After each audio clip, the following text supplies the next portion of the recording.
I came home to a bulldozer parked where my living room used to be.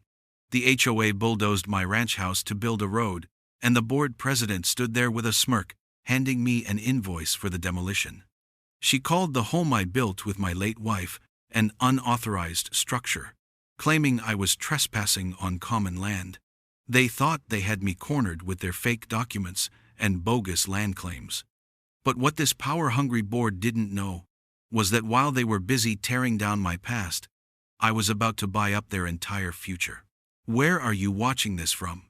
Let me know in the comments, because this revenge is about to be epic. And if you believe homeowners should never be bullied by a petty tyrant with a clipboard, hit that subscribe button, because you are not going to want to miss the moment they find out I'm their new landlord. The best days are the quiet ones. The sun was warm on the hood of my old pickup, and my grandson, Leo, was asleep in the passenger seat, his fishing rod still resting between his knees. We'd spent the morning out at the reservoir, not catching much but not caring either. It was just good to be out there, away from the freshly mowed lawns and the identical mailboxes of the subdivision that had grown up around my land over the years. Coming back, I felt that easy peace you only get after a day well spent. I turned onto my long gravel driveway, the tires crunching a familiar welcome home. That's when the peace shattered. A massive yellow bulldozer was parked where the west side of my house should have been. It wasn't just parked. It was sitting in a heap of splintered 2x4s, drywall, and memories. Half my home was just gone. The porch Laura and I had built, the living room where we'd raised our son, the dining room where we'd hosted decades of family dinners, all of it was a gaping wound open to the sky. Standing there like a vulture in a floral blouse was Janice Weld, the HOA president. She had two of her board members flanking her, both looking uncomfortable, but Janice had a clipboard in her hand and a tight, satisfied smile on her face. She looked like she'd just won a prize. Leo woke up and just stared, his mouth hanging open. "Grandpa," he whispered, "what happened to our house?" I put a hand on his shoulder and got out of the truck, my legs feeling unsteady. My mind couldn't make sense of it. A fire? An accident? But the bulldozer was deliberate. This was an execution. I walked toward Janice, my boots sinking into the torn-up lawn. I didn't shout. I kept my voice low and even, the way I learned to in the service when things went sideways. "Janice, what is this?" She didn't flinch. She just tapped her pen on the clipboard. "Good afternoon, Tom. As you can see, we've begun the preparatory work for the cul-de-sac extension. It was unanimously approved in last month's emergency session." She said it so calmly, like she was talking about planting new petunias at the community entrance. The cul-de-sac extension. They'd been muttering about that for years, but it was always supposed to go around my property. "You tore down my house," I said, the words feeling foreign and stupid. "That's a bit dramatic," she countered, her smile never wavering. "We simply removed the illegally placed portion of your structure. The old easement plan on file with the county clearly shows your house was built over the line. It was an unauthorized encroachment on common land." I just stared at her. Laura and I had the permits. We had the survey. We'd hammered every nail into that house ourselves, 35 years ago. The porch was the last thing we finished. Laura picked out the stain for the deck boards herself. I could still smell it if I tried. Now it was just a pile of kindling. One of Janice's cronies, a nervous man named Gary, pointed a thumb at a guy in a hard hat standing by the bulldozer. "You'll be getting an invoice for the demolition costs, of course, and a separate one for the debris removal." The sheer audacity of it almost knocked the wind out of me. They destroy my home and then send me the bill. I could feel a hot black rage starting to build in my gut, but I pushed it down. Getting angry wouldn't bring my house back. I needed facts. I spent the next day at the county records office. Leo staying with his dad. The air in there was stale, thick with the smell of old paper and dust. I found the subdivision plat maps from 20 years ago, when I first sold off the surrounding parcels. And there it was, plain as day. A clerical error. A surveyor's typo from decades ago showed the property line cutting right through where my living room stood. A flicker of hope ignited. It was a mistake. A horrible, costly mistake, but one I could fix. I could show them the original deed, the survey from when the house was built. But then I kept digging, and I found another document, filed just 3 weeks ago, a plat clarification submitted by the HOA's lawyer. They hadn't stumbled on an old error. They'd found it, weaponized it, and pushed through a quiet backdoor approval to correct the boundary in their favor. They knew exactly what they were doing. They had planned this. That afternoon, I walked through the wreckage. I picked up a piece of the porch railing, the wood smooth from years of our hands running over it. They had bulldozed my wife's porch and called it an unauthorized structure. It felt like they had bulldozed her, too. I was standing there, holding that piece of wood, when the mail truck pulled up. The driver, a young woman I recognized, looked at the house with wide, horrified eyes. She wouldn't make eye contact with me as she handed over a certified letter. I had to sign for it. I tore open the envelope right there in my driveway. It was from the HOA's legal team. The letter informed me that I was in violation of community bylaws by maintaining an unapproved and dilapidated structure on common property. It was a formal warning, threatening me with daily fines of $500, retroactive to the date of demolition, until I vacated the premises and removed the remaining portion of my home. Vacate. They wanted me to leave the wreckage of the house I built, the land my family had owned for a century, and pay them for the privilege. My hand holding the letter started to shake, but not from fear. It was from a cold, quiet anger that settled deep in my bones. They had pushed the wrong man. They had started a war over a pile of lumber and concrete, and they had no idea who they were fighting. My first move wasn't anger. It was logic. As an engineer, I believe in blueprints and data. I gathered everything. The original notarized deed for the property, the stamped and approved blueprints from the county for the house, the survey conducted before we even broke ground. I put them in a neat folder and walked over to the next scheduled HOA board meeting, held in the rented clubhouse at the entrance to the subdivision. I didn't ask to be on the agenda. I just sat in the back until the open forum portion and then walked to the podium. I spoke calmly. I laid out the documents on the table for Janice and the board to see. I explained the clerical error on the recent plat map and presented the original, legally binding survey. I thought, naively, that facts would matter. Janice didn't even look at the papers. She leaned back in her chair, a look of profound boredom on her face, as if I were a child showing her a crayon drawing. When I finished, she picked up her gavel and tapped it lightly.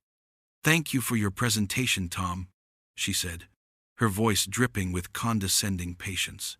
"However, as you know, we've modernized the subdivision plan.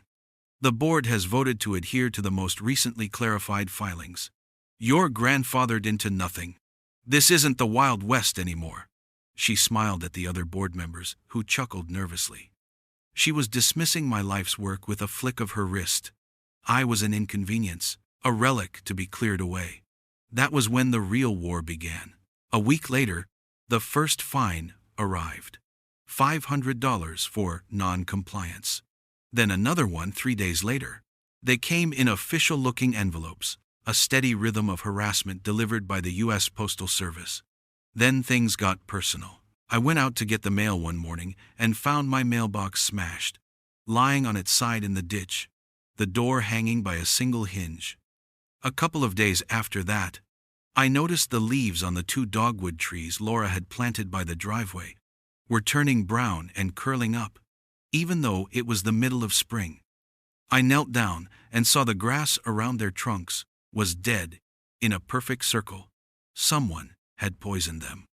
That night, Leo was sitting at the kitchen table, watching me tape a tarp over the gaping hole where the living room used to be. The wind was picking up, and the plastic was flapping loudly. He looked up at me, his eyes wide and serious. "Grandpa," he asked, his voice small, "are they going to take our whole house?" That question hit me harder than the bulldozer. I knelt down in front of him and put my hands on his shoulders. "Nobody," I said, trying to keep my voice steady. "No one is taking our house." But for the first time, I wasn't sure if that was a promise I could keep. Later that night, long after Leo was asleep, I sat in the dark kitchen, the one room on the west side of the house they hadn't destroyed. I could see the silhouette of the ruined porch against the moonlit sky. I remembered standing on that unfinished frame with Laura, 35 years ago. She was holding a hammer, laughing because she'd missed a nail and whacked her thumb. "This is it, Tom," she'd said, looking out over the empty fields. "This is our forever spot." I put my head in my hands, and for the first time since she passed, I cried. Not loud, just a quiet, heavy grief that shook my whole body. It wasn't just wood and nails they had taken. It was the physical proof of a life we built together. The next morning, I filed a police report for the vandalism. The deputy who came out was young, sympathetic, but ultimately useless. He looked at the mailbox, at the dying trees, listened to my story about the HOA. He sighed and clicked his pen. "I'm sorry, sir, I really am," he said, handing me a slip of paper with a case number on it. "But this is a civil matter. There's not much we can do." At the next HOA meeting, I saw Janice talking to some other residents. She caught my eye from across the room and gave me a tiny, smug little smile. She knew they were untouchable. The neighborhood changed. People I'd known for 20 years would suddenly find something interesting to look at on the other side of the street when I drove by. Curtains would twitch and then close. One neighbor, whose fence I'd helped mend last fall, just gave me a sad shrug from his driveway before hurrying inside. They were scared. They knew if the HOA could do this to me, they could do it to anyone. A week later, their real plan became clear. Big glossy signs went up at the entrance of the subdivision. "Coming soon. The Meadows at Bridle Creek, Phase 4 expansion." It wasn't about a road. It was never about a road. It was about clearing my land to make way for a row of 0-lot line condos they could sell for a fortune. My home was just an obstacle in the way of their greed. The final blow came in another certified letter. This one was from the county. The HOA had placed a lien on my property. The document described me as a non-compliant occupant and stated that my property could be subject to foreclosure to cover the unpaid fines and demolition costs. They weren't just trying to push me out. They were trying to legally erase my existence from the very land my family had owned for 100 years. That was it. The line had been crossed. The quiet, logical approach was over. I spent the next afternoon gathering a different set of documents. That evening, I walked into a quiet title office downtown, just before it closed. I slid a thick manila folder across the desk to the agent. She looked at me over her glasses. "How can I help you?" she asked. I leaned forward, my voice low. "I need to buy something," I said, quietly. The time for reason was over. They had proven that facts didn't matter to them, so I had to find a fact they couldn't ignore. I stopped focusing on the house they destroyed and started focusing on the road they built. For 30 years, I'd made my living as a civil engineer. I know how things are built, what holds them up, and what makes them fail. I spent my days not in an office, but out on my own land, walking the property lines with a surveyor's wheel and a set of old, dog-eared plans. I dug out the original topographical surveys from when I first developed the surrounding lots. I unrolled them on my kitchen table, the paper stiff and smelling of dust and time. I knew this land better than anyone. I knew where the water ran after a heavy spring rain. I knew where the soil was soft and where the bedrock was just a few feet below the surface. They had built their road in a hurry, a slapdash strip of asphalt designed to get from point A to point B as quickly and cheaply as possible. They hadn't considered the consequences, and that's where they made their fatal mistake. When I sold off the parcels for the subdivision 20 years ago, I kept a narrow, 30-foot wide strip of land for myself. It wasn't much to look at, just a grassy ditch that ran along the edge of what was now their new cul-de-sac. I'd kept it for one simple reason. It was a private drainage right-of-way. The main culvert that carries all the storm runoff from that part of the county runs directly underneath it. It was my land, and I'd retained full legal rights to it. Their new road crossed right over it. They had paved over my private property without so much as a phone call. I waited for the next big thunderstorm. It rolled in on a Thursday afternoon, the sky turning a bruised purple-gray. As the first fat drops of rain began to fall, I set up a camera on a tripod, shielded by an umbrella, and pointed it at their new road. I filmed for 2 hours. I watched as the rain sheeted down, and their brand new asphalt slowly disappeared under a growing lake of muddy water. Their shoddy construction had partially collapsed the inlet to the culvert. The water had nowhere to go. It backed up, turning their new road into a brown, churning creek. A moat, cutting off the brand new lots they were so eager to develop. I sent a certified letter to the HOA board. In it, I included still photos from the video and a link to the full footage. I clearly stated that their illegal construction had damaged my private drainage easement and was causing a significant flooding hazard. I demanded they cease all further work and submit a remediation plan within 10 business days. Their response came a week later, not from the board, but from their lawyer. It was a cease and desist letter, accusing me of harassment. The letter was followed by a knock on my door. It was a sheriff's deputy, serving me with a temporary restraining order. Janice Weld had filed a petition claiming I was stalking and intimidating construction staff. I was legally forbidden from coming within 5 to 100 feet of the road or communicating directly with any member of the HOA. They had taken my legitimate warning and twisted it into an act of aggression. I was drowning in legal paper while they were drowning in actual water. But I wasn't entirely alone. One evening, a dusty old plumber's van pulled into my driveway. It was Nate Holloway, a retired plumber who lived a few blocks over. He was a gruff, no-nonsense guy in his 70s, with hands as tough as leather. He got out of his van holding a rolled-up set of old blueprints. "Heard you were in a scrap with the queen bee," he grumbled. "Not one for pleasantries. Figured you could use these." They were the original water and sewer line maps for the whole area. "They don't know what they built over," Nate said, pointing a thick finger at the map. "That whole section is a rat's nest of old clay pipes. They break if you look at them too hard." He gave me a knowing look. "Just thought you should know." With Nate's information and my video evidence, my lawyer managed to get an emergency hearing scheduled. It felt like a small victory, a flicker of hope. But the HOA's lawyer was slick. He stood before the judge and argued that the restraining order against me made it impossible for their engineers to assess the situation properly. He requested a 6-month continuance to allow for a cooling-off period and a full-scale, independent hydrological study. The judge, buried in a mountain of cases, granted it without a second thought. 6 months. They had 6 months to fortify their position, while I bled money on legal fees. I drove home from the courthouse that day, feeling utterly defeated. I sat in my dark kitchen, the same one where I'd broken down just weeks before. The fines were piling up. The lien was hanging over my head. The justice system had failed me.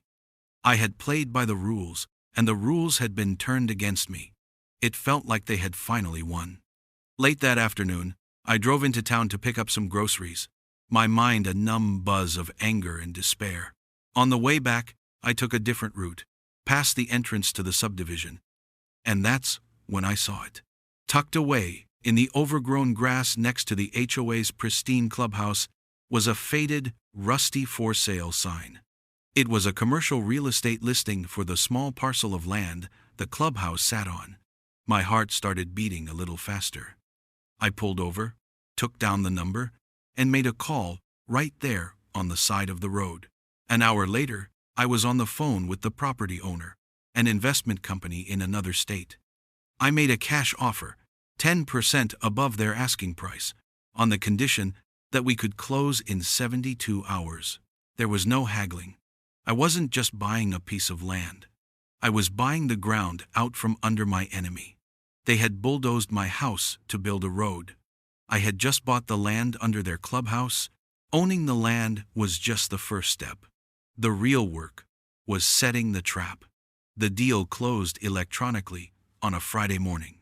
It was a simple wire transfer. And just like that, I was the legal owner of Lot 1 Ampere, the half-acre parcel that housed the Bridal Creek Homeowners Association clubhouse. The first thing I did was drive down to the county land registry office. I filed the deed transfer myself. No lawyers, no middlemen. Just a quiet, official stamp that made it all real. The clerk didn't even look up. To her, it was just another piece of paper. To me, it was ammunition. The HOA board had no idea. They paid their rent to a faceless property management company based out of state.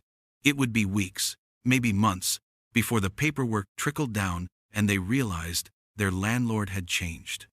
I didn't have that kind of time. I needed to control the narrative. The next morning, I hired a private appraiser, a stern-looking woman named Margaret who specialized in commercial properties. I didn't tell her the whole story. I just told her I had recently acquired a new property and needed a full structural and safety assessment of the existing building effective immediately. We met at the property line. I handed her a key to the gate. Be thorough, I told her. I want to know about every code violation, no matter how small.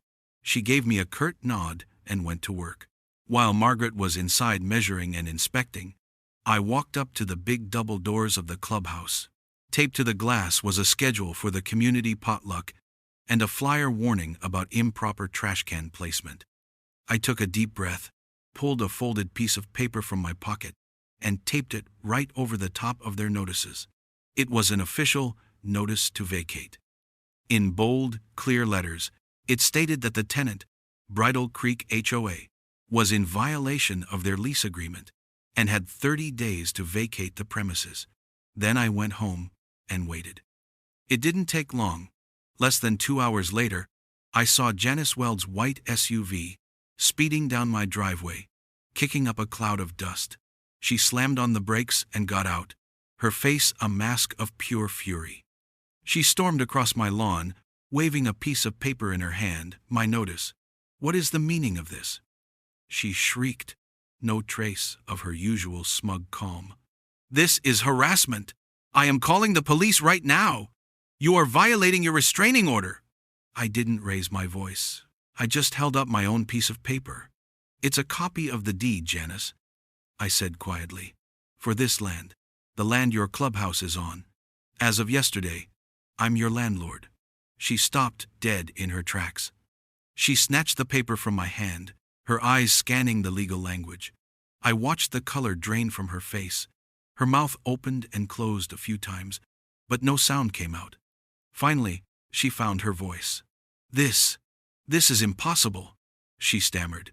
We have a lease, it's ironclad. You can't just evict us. Actually, I can, I said, leaning against my truck. I had my lawyer review your lease this morning. There's a default clause, Article 7, Section B. It states that the lease can be terminated immediately if the tenant engages in illegal activities or makes unapproved alterations to the surrounding property that affect drainage or property values. I let that sink in. You know, like building an unpermitted road across my drainage easement. Her face went from pale to a blotchy, furious red. You'll be hearing from our lawyer, she spat, before turning on her heel and stomping back to her car. But the confidence was gone. I had rattled her. The next move wasn't mine. It was hers. And it was exactly what I expected. The HOA's lawyer sent me an offer. They would drop the restraining order, forgive the fines, remove the lien, and pay for the damage to my house. A full settlement. Cash. They wanted this to go away quietly. They wanted to buy my silence. I had my lawyer send back a one-sentence reply. No, money wasn't the point anymore. The point was accountability. The point was dragging their corruption out into the light for everyone to see. Meanwhile, the story of my half-demolished house and the flooding road had caught the attention of a local news reporter, a young, hungry guy who smelled a scandal. He'd been calling me, leaving messages. Now, I finally called him back. I gave him the whole story, complete with photos, video, and copies of all the legal notices. The story ran on the evening news. Retired engineer battles HOA over demolished home, flooding. Suddenly, it wasn't just my fight anymore. My phone started ringing. It was neighbors, people who had been too afraid to talk to me before. They offered words of support, stories of their own run-ins with Janice and the board. The fear was starting to crack. They were ready for a change. It was time. I sent out an email to every homeowner in the subdivision. I posted flyers on the community message board. I called for an emergency neighborhood meeting to be held in the clubhouse, my clubhouse. The agenda was simple and direct. The HOA lied. Here's proof. The clubhouse was packed. Every chair was taken and people were standing along the back and side walls. I'd never seen a turnout like this, not even for the annual budget meeting. Usually, these things were ghost towns, attended only by Janice and her loyalists. Tonight, the air was thick with tension and curiosity. My neighbors looked anxious, glancing around as if expecting to be written up just for being there. Janice and the rest of the board sat at a long table at the front of the room, trying to look bored and in control, but I could see the tightness in their jaws. Their lawyer was sitting next to them, shuffling papers and refusing to make eye contact with anyone. I had set up a projector and a large screen to one side. I walked to the front of the room, holding a small remote. I wasn't at a podium. I just stood there, in the middle of the floor, so I was on the same level as everyone else. I started quietly. "Thank you all for coming," I said, my voice steady. "I know many of you are here because you saw the news. You saw what happened to my home. But I'm here tonight to tell you that this isn't just about my house. It's about this board and the power they've taken." I clicked the remote. The first image on the screen was a satellite photo of the subdivision from a month ago, with my house clearly visible. The next photo was from last week, showing the jagged scar where my home used to be, and the new, black asphalt of their road. "The board will tell you they did this legally," I said. "They'll show you a clarified plat map that says my house was on common land, but here," I clicked again, "is the original notarized deed for my property from 1958, and here is the county-approved survey from 1987 when my house was built. These are legal documents. Their map is a convenient fiction they created 3 weeks before they brought in a bulldozer." A low murmur went through the crowd. I then put up the photos of the flooding, the muddy water covering their brand new road. I played a short clip from the video I had taken during the storm, the water swirling and rising. "This is what happens when you build without proper permits or planning," I explained, speaking not like a lawyer, but like an engineer. I talked about water flow, drainage easements, and soil composition in plain, simple English. I showed them the report from the appraiser I'd hired, detailing a dozen code violations in the clubhouse building itself: faulty wiring, improper ventilation, a foundation that was already showing stress fractures. They cut corners on their own clubhouse. Did you really think they would do right by you? The murmuring grew louder. People were turning to look at Janice, whose face had gone rigid. Her lawyer leaned over and whispered something to her, but she just shook her head. She was losing control of the room, and she knew it. Then I moved to the main event.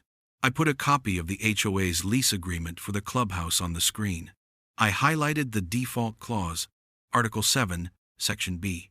"This clause," I said, my voice ringing out in the suddenly silent room, "says the lease can be voided if the tenant engages in illegal construction.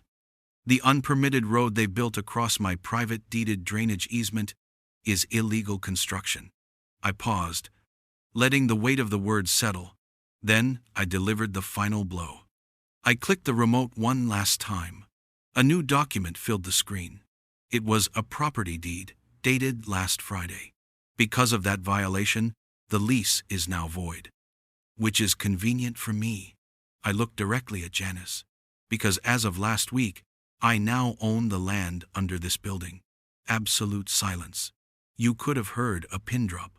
The sea of faces stared first at the screen, then at me, then at the board. The collective shock was a physical force in the room. Janice's lawyer's jaw was literally hanging open.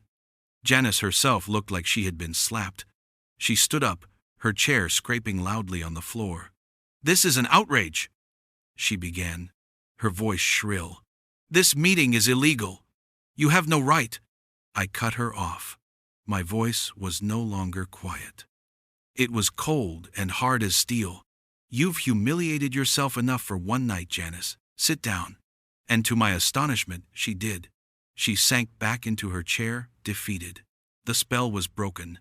A man in the front row stood up. "They fined me $200 last month because my garden hose was visible from the street," he said, his voice shaking with anger. A woman stood up next to him. "They put a lien on our house because our mailbox paint was peeling." Suddenly, the room erupted. A dozen people were on their feet, all talking at once. A flood of pent-up frustration and anger finally unleashed.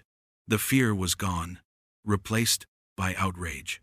I held up my hands for quiet. "This board has broken your trust. They have misused your money, and they have broken the law," I said. "According to our bylaws, a vote of no confidence can be called at any time with a 2/3 majority of homeowners present. We have that majority in this room tonight. I proposed a simple motion to immediately dissolve the current board and elect a temporary 3-person steering committee to oversee the HOA's affairs until a new, formal election could be held." Hands shot up all over the room. It was nearly unanimous. Janice's lawyer saw the writing on the wall. He gathered his papers, leaned over, whispered something to Janice, and then he and the rest of the board got up and walked out the back door without another word. They didn't even look back. The room exploded in cheers and applause. People were clapping me on the back, shaking my hand. It was a victory. As I was leaving, packing up my projector, Nate Holloway came up beside me. He had a grim look on his face. "Good work, Tom," he said, his voice a low growl. "But don't turn your back just yet." I looked at him, confused. "It's over, Nate. They're finished." He shook his head slowly. "You humiliated her in front of the whole neighborhood," he said, nodding toward the door Janice had just fled through. "People like that don't go away quietly. She's not done yet." Nate's words echoed in my mind for the next few days. I wanted to believe it was over, but a part of me, the part that had seen the worst of people in jungles halfway around the world, knew he was right. Humiliation is a dangerous fuel.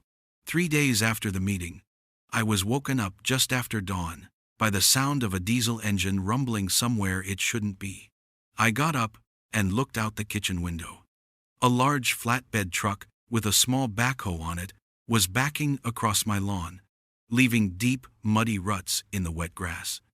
And walking behind it, pointing and directing with a smug, vindictive energy, was Janice Weld.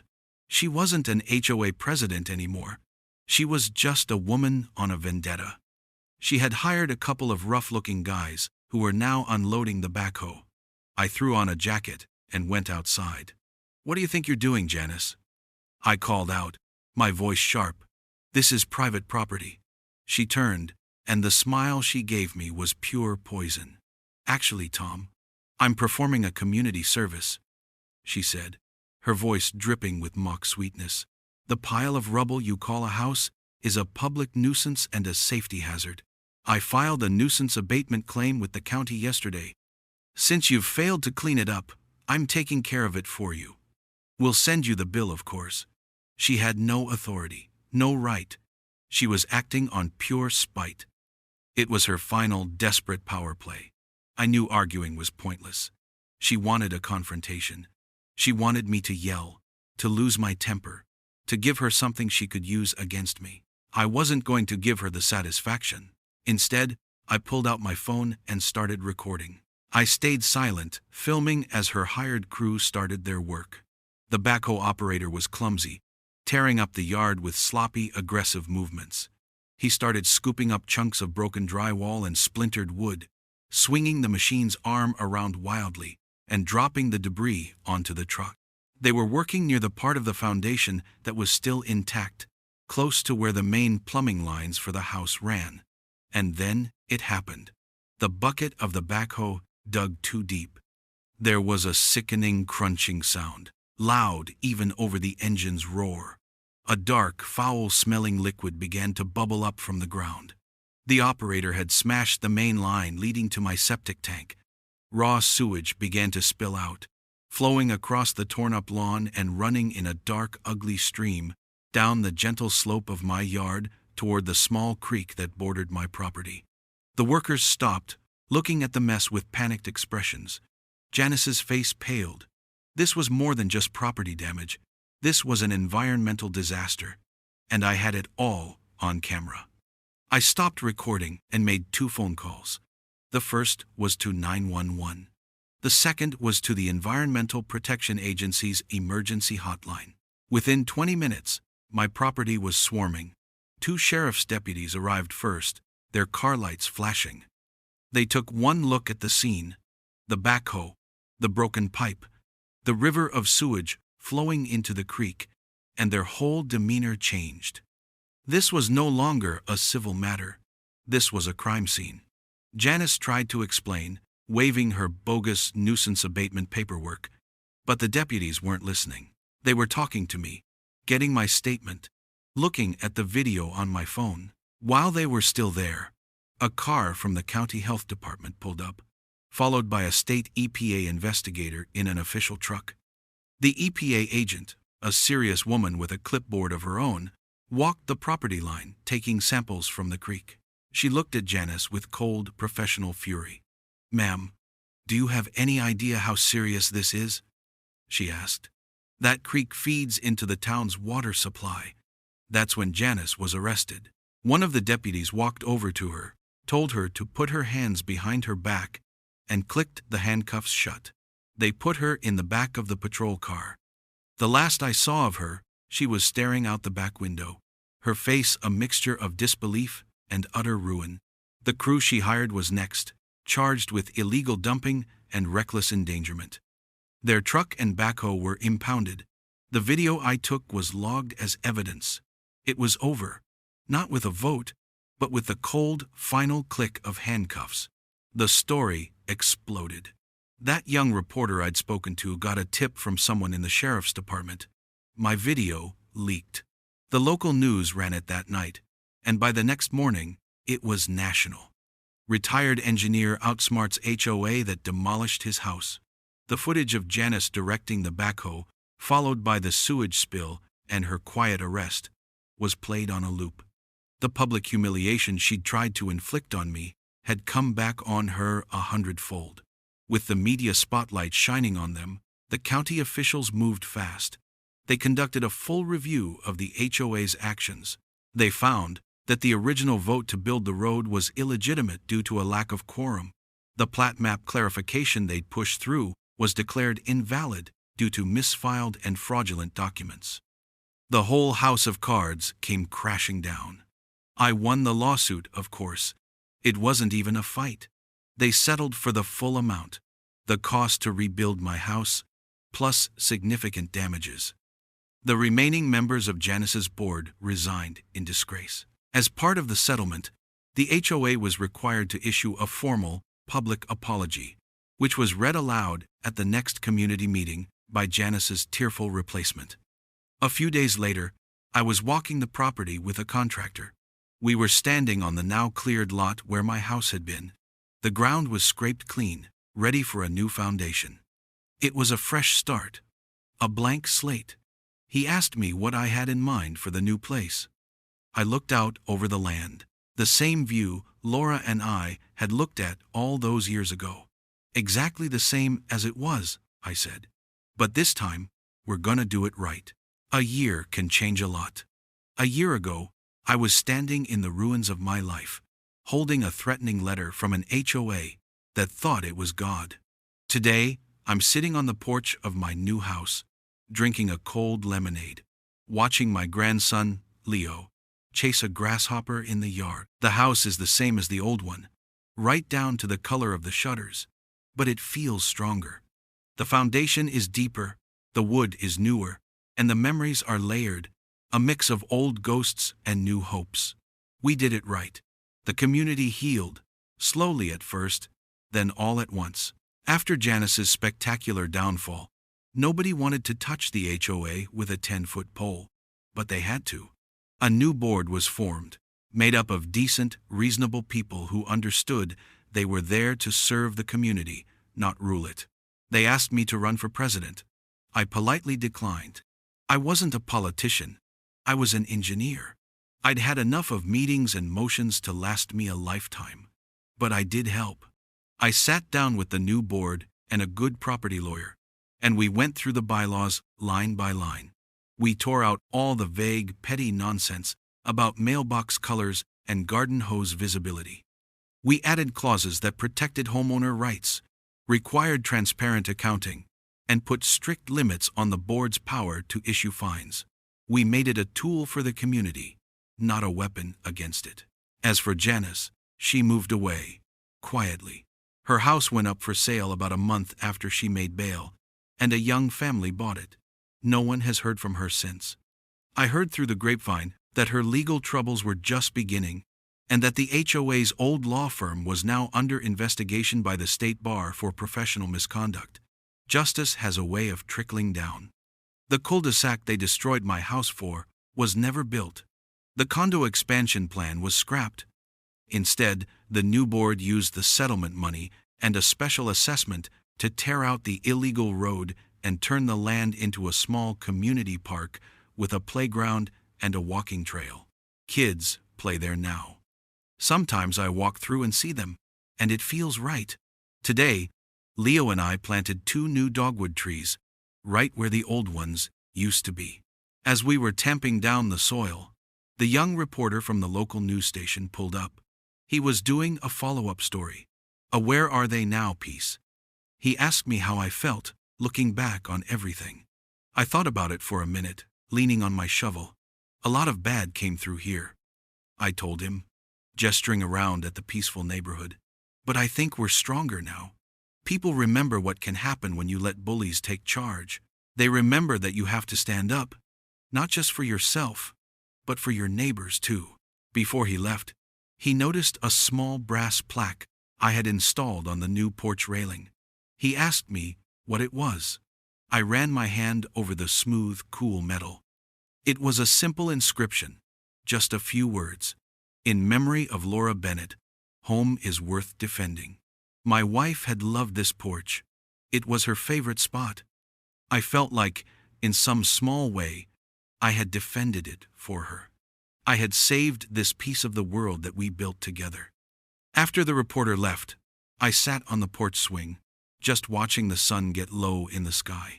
Leo came and sat next to me, leaning his head on my shoulder, tired out from his grasshopper hunt. The air was warm, and the only sounds were the crickets starting to sing and the distant laughter of kids playing in the new park. I didn't want to fight. I'm too old for fights.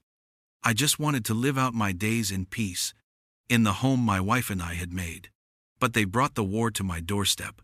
They left me no choice. I'm just glad I finished it. Sometimes, justice doesn't come from a courtroom or a lawyer's office. Sometimes, it comes from a quiet man who has been pushed too far. It comes from knowing the difference between what is right and what is easy. It comes from not backing down.